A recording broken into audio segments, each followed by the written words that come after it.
Don't thank God.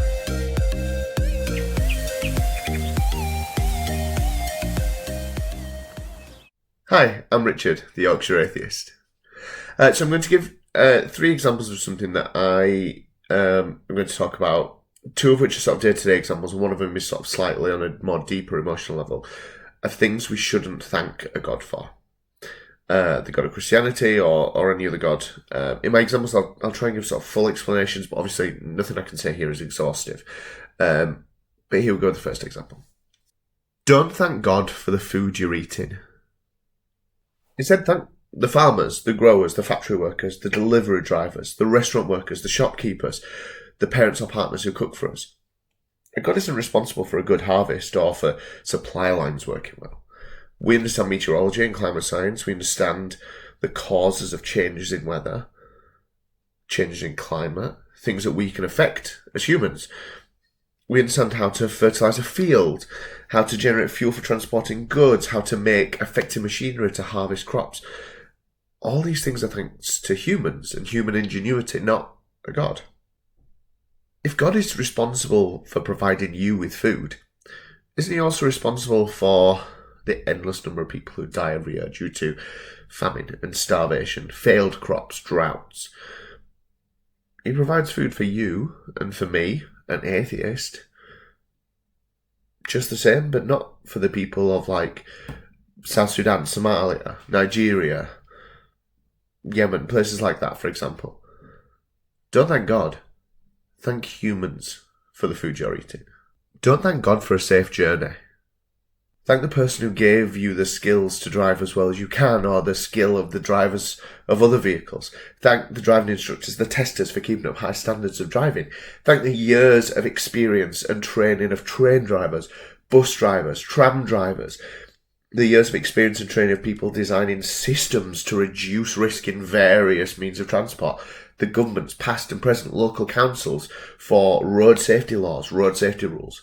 When the plane lands in stormy winds, thank the pilot who has been chosen by the airline to pilot that plane due to years of extensive training, practice, dedicated years of learning and experience to do that steadfastly and safely. A God isn't responsible for a safe trip, a safe journey. We understand how many variables go into the safety or otherwise of one person travelling somewhere from A to B. If you're thanking a God for a safe landing in a storm, isn't the God you're thanking also responsible for the storm in the first place? We understand ways to mitigate risk factors in a journey. There's a reason you wear a seatbelt. There's a reason you indicate when turning. There's a reason your car must have brake lights. There's a reason there are requirements of a certain amount of training and practice before someone can pilot an airline plane.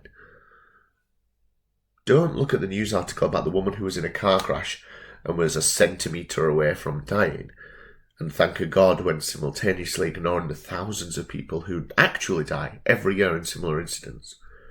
Don't thank God. Thank humans for your safe journey.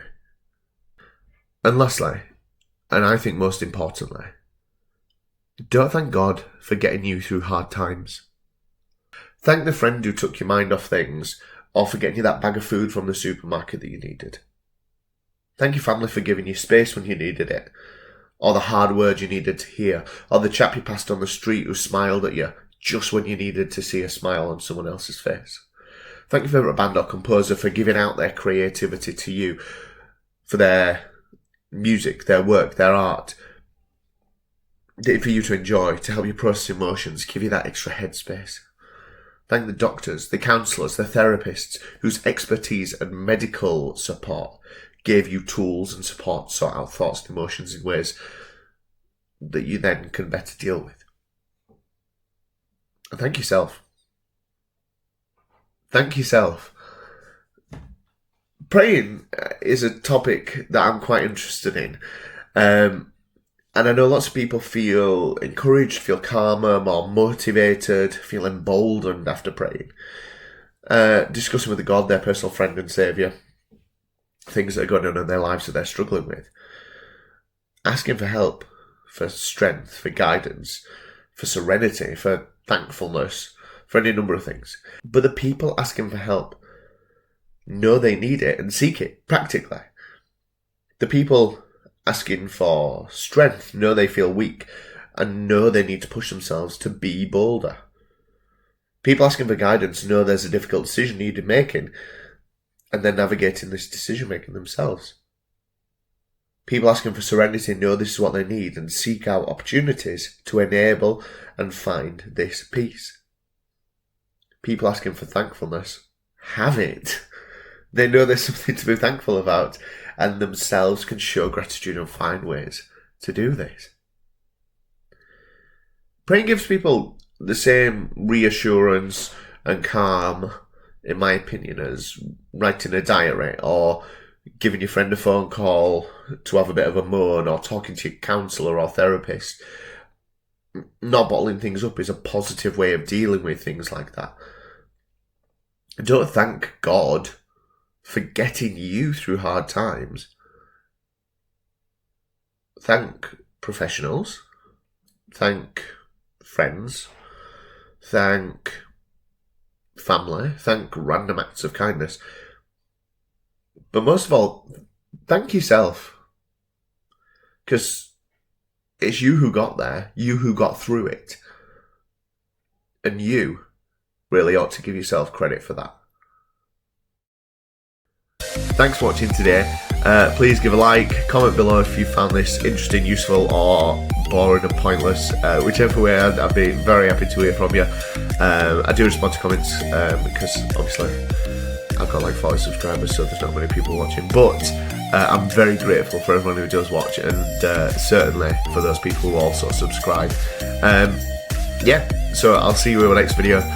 Much love, enjoy yourselves, and listen to what I said. Thank yourself, because you're doing well, you're doing great.